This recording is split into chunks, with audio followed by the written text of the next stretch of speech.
জন্মগ্রহণের পর মানুষের জন্য এই নাম অত্যন্ত গুরুত্বপূর্ণ হয়। মাতা, পিতা, পুরোহিত সকলেই সেই অক্ষর খুঁজতে শুরু করেন যা দিয়ে আপনার নাম শুরু হবে। কিন্তু নাম আর রাশি এক হয়ে গেলেই কি সব কিছু ঠিক হয়ে যায়? কখনোই নয়, কারণ আপনার কর্মই হলো সব থেকে গুরুত্বপূর্ণ, আর কিছুই নয়। দেখুন, এই নিয়তিও আপনার কর্ম অনুযায়ী আপনার ভবিষ্যৎ সুনিশ্চিত করে। যদি আপনাকে উদাহরণ দিই, তাহলে ভাবুন, একদিকে ছিলেন রাম আর অন্যদিকে রাবণ। দুজনেরই নাম শুরু হয় র দিয়ে, কিন্তু একজন পেলেন এক ভয়ানক পরিণতি আর অন্যজন সমগ্র সংসারের মনে চিরস্মরণীয় হলেন।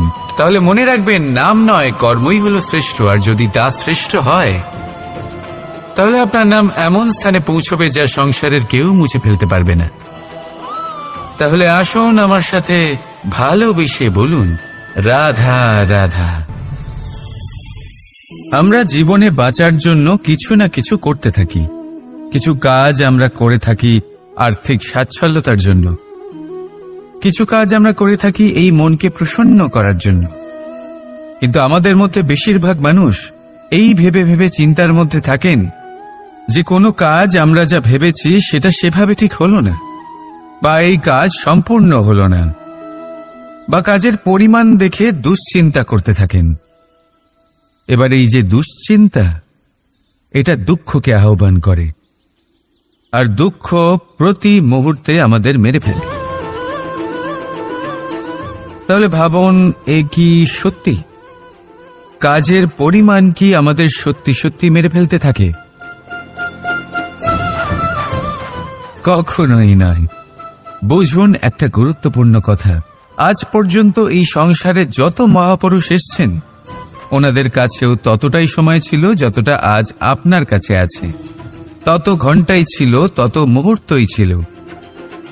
পার্থক্য শুধু এটাই, ওনারা চিন্তা করে সময় নষ্ট করেননি, তারা পরিকল্পনা করেছেন, তাকে কার্যকর করেছেন, আর জীবনে মহান থেকে মহানতর কাজ করেছেন, যার জন্য আজও আমরা ওই মহাপুরুষদের স্মরণ করে থাকি। একটা গুরুত্বপূর্ণ কথা মনে রাখবেন, কাজের পরিমাণ কখনো আমাদের মেরে ফেলে না, কাজের দুশ্চিন্তা আমাদের মেরে ফেলে। তাই এই চিন্তাকে কোথাও ত্যাগ করুন আর নিরন্তর চেষ্টা করতে থাকুন, পরিকল্পনা করতে থাকুন এবং জীবনে সামনে এগোতে থাকুন। আনন্দই আনন্দ পাবে। তাহলে একটু আনন্দ বের করে আমার সাথে বলুন, রাধা রাধা। কথোপকথন অত্যন্ত গুরুত্বপূর্ণ। এটা প্রত্যেক সম্পর্কের জন্য, বরং জীবনের জন্য অত্যন্ত গুরুত্বপূর্ণ। যদি কথোপকথন না হয়, তাহলে আপনি অপর মানুষকে বুঝবেন কি করে, বা উনি আপনাকে বুঝবেন কি করে? এবার কথোপকথনের দুটি পদ্ধতি থাকে। প্রথম হলো, আপনি সামনের মানুষের কথাটা বুঝতে চাইলেন। দ্বিতীয় পদ্ধতি, আপনি নিজের কথা সামনের মানুষকে বোঝাতে চাইলেন। বেশিরভাগ সময় এটা হয় যে এই কথোপকথন ঝগড়াতে পরিণত হয়। কেন এমন হয়? কারণ না আমরা নিজের কথা সামনের মানুষকে বোঝাতে পারি, না সামনের মানুষ আমাদের বুঝতে পারেন। এটা কেন হয়? কারণ আমরা সামনের মানুষের কথাটা শুনি, কিন্তু সেটা বোঝার চেষ্টা করি না, তাকে উত্তর দিতে চাই। জীবনে সামনের মানুষের কথা শুনুন তাকে বোঝার জন্য, দেখবেন সব ভালো হয়ে যাবে। কারণ যে কোনো প্রশ্নের উত্তর আর যে কোনো উত্তরের আরও একটা প্রশ্ন, এটা শুধুমাত্র ঝগড়া সৃষ্টি করে। বরং সামনের মানুষের কথা শুনবেন শুধু তাকে বোঝার জন্য, তার কথা বোঝার জন্য। এই কথোপকথন প্রেমকে জন্ম দিয়ে থাকে। তাহলে আপনিও এটাই করুন, আর আমার সাথে ভালোবেসে বলুন, রাধা রাধা। কথায় আছে, এই জীবন একটা যুদ্ধ, একটা লড়াই। নিজের অস্তিত্বের জন্য, নিজের মূল্যের জন্য, যা আমরা পেতে চাইছি তার জন্য। এই যুদ্ধে জয়লাভ কে করে? এই যুদ্ধে জয়ী হয় এক যোদ্ধা। এবার বেশিরভাগ সময় আমরা যুদ্ধে অংশগ্রহণ করি না, নিজেকে বুঝিয়ে দিই যে আমরা তো যোদ্ধা নই, কিন্তু বিষয়টা তা নয়।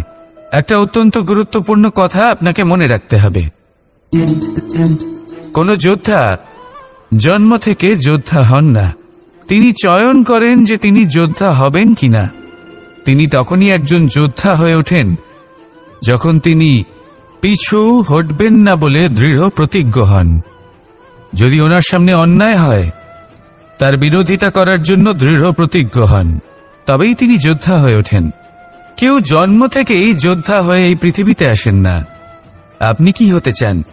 সেই দর্শক হতে চান যারা যুদ্ধভূমিতে বসে থেকে অন্য কারোর জয় উচ্ছ্বাস প্রকাশ করেন, নাকি সেই যোদ্ধা হতে চান যিনি নিজের শৌর্য দিয়ে, বীরত্ব দিয়ে নিজের পরাক্রম প্রদর্শন করেন আর যার প্রশংসা যুগ যুগ ধরে হয়ে চলে? আপনি কি হতে চান সেই সিদ্ধান্ত আপনারই। আসুন আর আমার সাথে ভালোবেসে বলুন, রাধা রাধা। আমাদের জীবনে অত্যন্ত গুরুত্বপূর্ণ একটা আশা বসবাস করে, বিশ্বাসের রূপে। বিশ্বাস যা আমরা ঈশ্বরের ওপর করি, ভাগ্য, প্রারব্ধের ওপর করি, নিয়তির ওপর করি। যখনই ভালো কিছু হয় আমরা বলি এ হলো ঈশ্বরের দয়া, যখন খারাপ কিছু হয় আমরা বলি এ হলো ঈশ্বরের মায়া। কখনো ঈশ্বর বা ভাগ্য বা প্রারব্ধ বা নিয়তি। আপনি নিজে কোথায় তা কখনো ভেবেছেন? আপনি বিশ্বাস করছেন ঈশ্বরের ওপর, প্রারব্ধের ওপর, কখনো নিজের ওপর করেছেন? আমি আপনাকে একটা সহজ কথা বলি, যদি আপনি ঈশ্বরের ওপর বিশ্বাস রাখেন, শুধুই ঈশ্বরের ওপর বিশ্বাস, তাহলে আপনি সেটাই পাবেন যেটা আপনার ভাগ্যে লেখা রয়েছে। কিন্তু যদি আপনি নিজের ওপর বিশ্বাস রাখেন, আত্মবিশ্বাস রাখতে শেখেন, তাহলে ঈশ্বর আর নিয়তি দুজনে মিলে আপনার ভাগ্যে সেটাই লিখবে যা আপনি চাইছেন। তাই মনে রাখবেন, সাফল্যের পথ হলো এই বিশ্বাস। নিজের আত্মবিশ্বাসকে ধরে রাখতে শিখুন, দেখবেন আত্মা প্রসন্নতায় ভরে উঠবে। তাহলে আসুন এই প্রসন্ন ভাব নিয়ে বলুন, রাধা রাধা। মানুষ অসুস্থ কেন হন? শারীরিক দুর্বলতার কারণে? না, মানুষ অসুস্থ হন তার মানসিকতার কারণে, তার বিবেকের কারণে, তার কর্মের কারণে, তার ক্রোধের কারণে। আর যখন কেউ সুস্থ হন, ঠিক হয়ে যান, তার মানে এটা নয় যে শুধু ওষুধের জন্য তিনি সুস্থ হয়েছেন। না, এটা কারোর তার প্রতি প্রেমের প্রভাব, বিশ্বাসের প্রভাব, সম্বলের প্রভাব। শুধুমাত্র ওষুধ দিয়ে কিছুই হয় না। যদি মনে প্রেম থাকে, বিবেক থাকে, বিশ্বাস থাকে, সম্বল থাকে, তবেই সেই ওষুধ কাজ করতে পারে। তাই মনে রাখবেন, এই জীবন হলো অত্যন্ত ছোট। মনে প্রেম ভাব রাখুন, মিত্রতা করুন, শত্রুতা নয়। ভালোবাসুন, বিদ্বেষ নয়। আর এই ভালোবাসার সাথেই বলুন, রাধা রাধা। সময়, এই সময় আসলে কি? এই সময় একটা সরল রেখা তো কখনোই নয়। সময় হলো একটা চক্র, যেখানে এর আদি সেখানেই হলো এর অন্ত, আর যেখানে তা শেষ হয় সেখান থেকেই তার শুরু হয়।